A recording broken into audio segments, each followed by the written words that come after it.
குணம் கெட்ட கழுத குப்பை மேல தஞ்சன போயிட்டான். என் மானம் மரியாதை எல்லாத்தையுமே குழி தோண்டி பாய்ச்சிட்டான். நினைச்சேன் அப்பவே நினைச்சேன் வாழ விட்டவன அவங்கள நிம்மதியா வாழ்ந்துருவாங்களா? அவனுக்கு என்ன ஏத்து பேசும் போதே தெரியும் இப்படி ஏதாவது ஒரு வில்லங்க வரும்ட்டு. என்னை ஏமாத்திட்டு போயிட்டால, அவன் எப்படி வாழ்ந்துறான்னு நான் பாக்குறேன். ஆமா, என் பொண்ணோட மனசை கெடுத்தவன் எவன்? என் பையனை மயக்கின அந்த மாயக்காரி யாரு?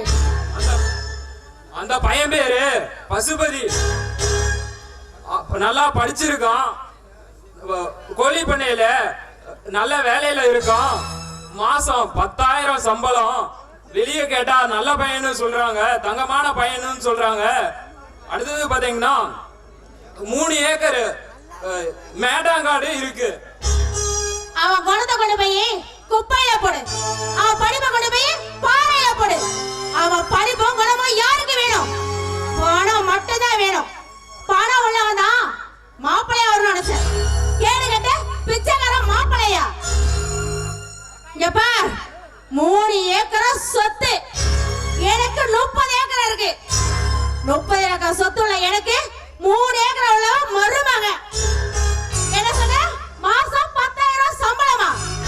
என் வீட்டுல வளர்த்த நாய்க்கு மாசம் 10,000 பிஸ்கட் செலவே ஆகுது. கேடு கட்ட அவன் எனக்கு மருமக.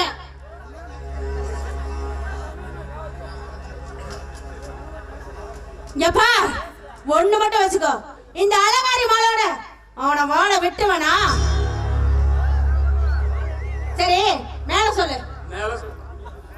நம்ம பொண்ணு செம்பகமும் அவன் தங்கச்சி கஸ்தூரியும் 2 பேரும் ஒரே காலேஜ்ல படிச்சவங்க. அந்த பரதேசி முண்டைகிட்ட அன்னைக்கே சொன்னேன், பணக்காரட பழகு பேசுன்னு, பிச்சைக்காரட சாவாசமே வச்சுக்காதேன்னு. கேட்டாளா அவன்? சரி அப்புறம் சகோதரிங்க 2 பேரும் ஒரே மாதிரி யோசிச்சு அவ அண்ணனா இவ கல்யாணம் பண்ணா, இவ அண்ணனா அவ கல்யாணம் பண்ணா. அலங்காரியோட பையன் பொண்ணுன்னு தெரிஞ்சோம் கல்யாணம் பண்ணிருக்காங்கன்னா அண்ணன் தங்கச்சி 2 பேத்துக்கு என்ன நெஞ்செழுத்தம் இருக்கணும். ஜப்பார் கடுங்காத்து மலையும் கூட்டம், கடைசியும் பகையும் கூட்டம். வச்சுக்கிறேன் அவங்க 2 பேரும் எப்படி வாழ்றாங்கன்னு பாக்குறேன். அவங்கள எப்படி பிரிக்கணும்னு இந்த அலங்காரிக்கு நல்லாவே தெரியும். சரி நீ போய் வேலையை பாரு. சரிம்மா வரமா.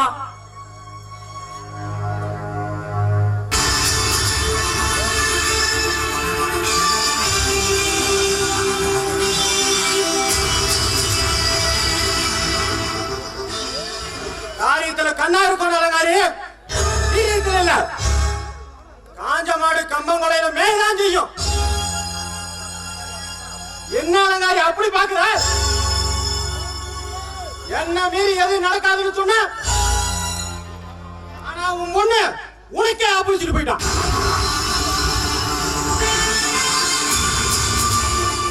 கழுதைக்கு காதல் உபதேசம் சொன்னாலும் அது கால காலம் தான் கத்தும். என்ன அலங்காரி அப்படி பாக்குற? எங்களை ஏமாத்தற எவனையும் எங்களுக்கு பிடிக்கவே பிடிக்காது. ஏய் யாருக்கிட்ட பேசுறேன்னு தெரிஞ்சு பேசு. இந்த அலங்காரி யாருக்கு அடங்காதவடா. ஏன் அலங்காரி கோபப்படுற? இல்லாத சோத்துக்கு நாய் கூட ஆசைப்படுமா? எனக்கு போட்டியா என் பங்காளி மகனுக்கும் பொண்ணை கட்டிக்க. என்னை ஏமாத்துறதுக்கா நீயும் பொண்ணு பதில் சொல்லியா? நம்ம வீட்டு விளக்கு சுடாதுன்னு தப்பு கணக்கு போட்டேன். ஆனா என்ன மீறி எங்க தப்பு நடந்திருக்கு.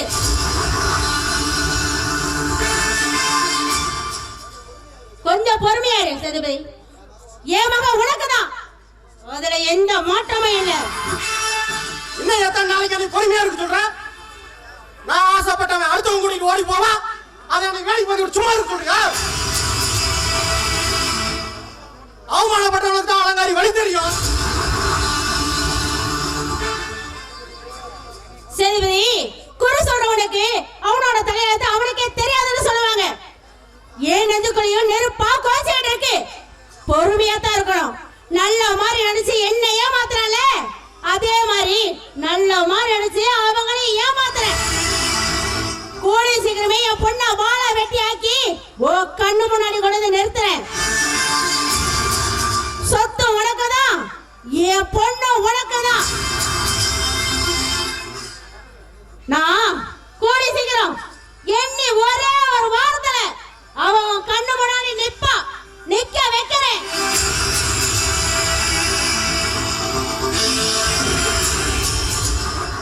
என்னடா சேதுபதி, ஆட்டம் போட்ட அலங்காரி அமைதியா பேசிட்டு போறா? டேய், குறைக்காத நாய் குதிகால தாண்டா கிடைக்கும். அலங்காரி எதையும் பல தடவைக்கு ஒரு தடவை யோசிச்சுதான் செய்வான். அவ சொத்த கொடுத்து அவ மகளை உனக்கு சொந்தமாக பாக்குறான். எதுக்கும் இவகிட்ட கொஞ்சம் ஜாக்கிரதையா இருக்கணும். ஏய் முத்துக்கால, கத்திய கூறு பாக்க கட்டின துணியை கிழிக்க கூடாது. ஊசிய கூறு பாக்க உளிய தீட்ட கூடாது. கடல் வத்துட்டோம், கருவாளத்திங்களான்னு காத்திருக்கிற கொக்கு மாதிரி நம்ம இல்லடா. பாலையே வாத்தாலும் பாலை குடிச்சிட்டு பாதகமா விஷத்தை கக்கற நாய பாம்புடா.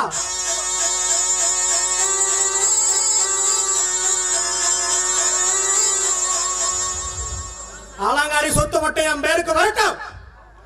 அவன் மகளை கட்டிக்கிட்டு அடிக்கிறான்டா சாவு மணி.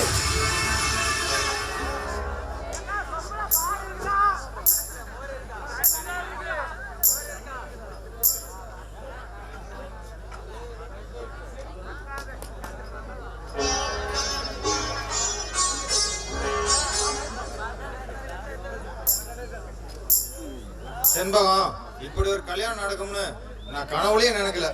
உனக்கு இருக்கிற வசதிக்கு வாழ்க்கைக்கும் என்ன புருஷனா ஏத்திக்குன்னு நான் கொஞ்சம் கூட நினைச்சு பார்க்கல. உன்ன மாதிரி பொண்டாட்டியா எனக்கு அமைய என் தங்கச்சி சொன்ன மாதிரி புண்ணியம் பண்ணிருக்கணும். என் தங்கச்சி உன்னை புரிஞ்சுக்கிட்ட அளவுக்கு என்னால உன்னை புரிஞ்சுக்க முடியலையே. இங்க பாருங்க, இப்படி ஒரு கல்யாணம் நடந்ததுக்கு அது கஷ்டத்துக்கு தாங்க நன்றி சொல்லணும்.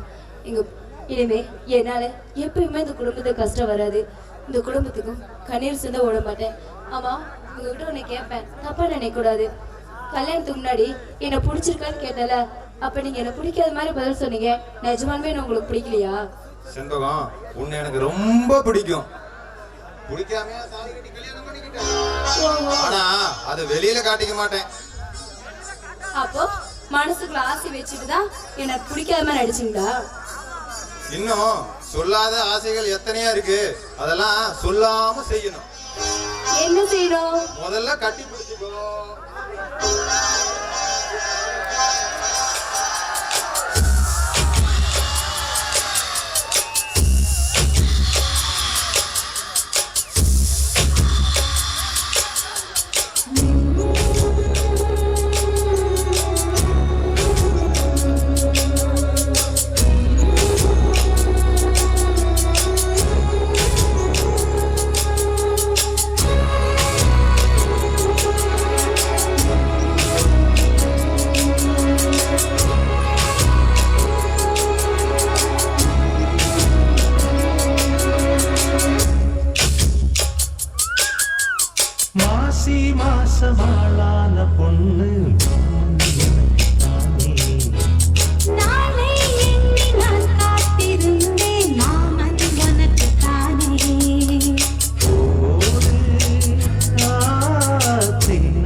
அடி பாவி மகளே, இப்படி ஒரு காரியம் பண்ணிட்டியேடி.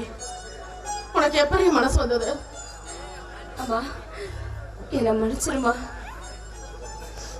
எங்க நீ தாண்டி என்ன மன்னிக்கணும். நான் தான் உன் மனசை புரிஞ்சுக்காம தப்பு பண்ணிட்டேன்.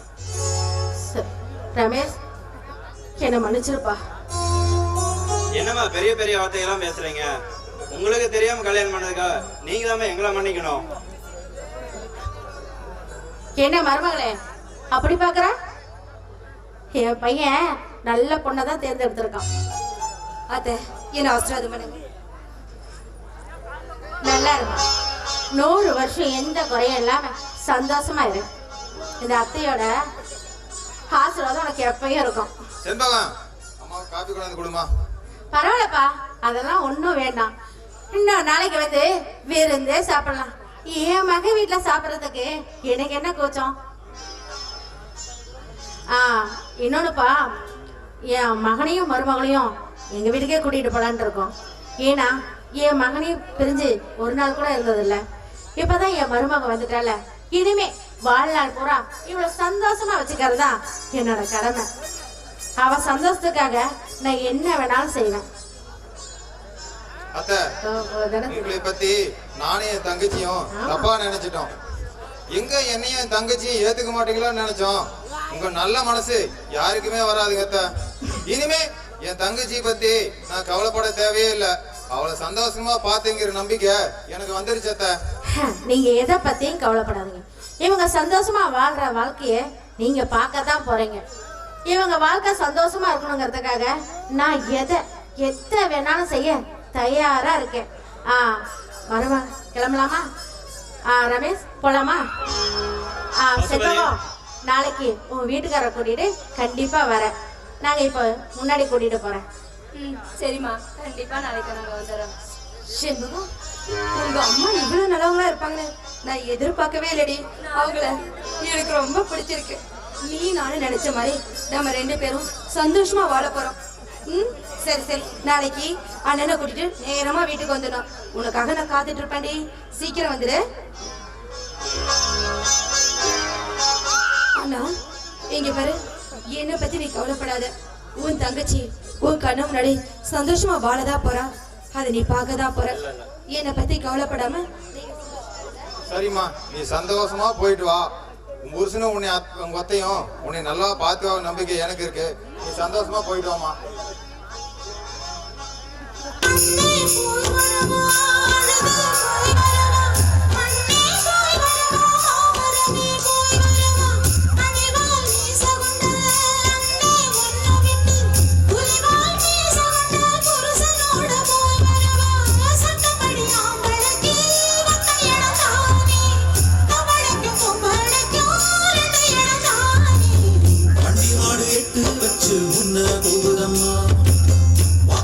பொண்ணு மானம் பின்ன போதம்மா, 8 மேல 8 வச்சு முன்ன போதம்மா, 8 வச்ச பொண்ணு மானம் பின்ன போதம்மா.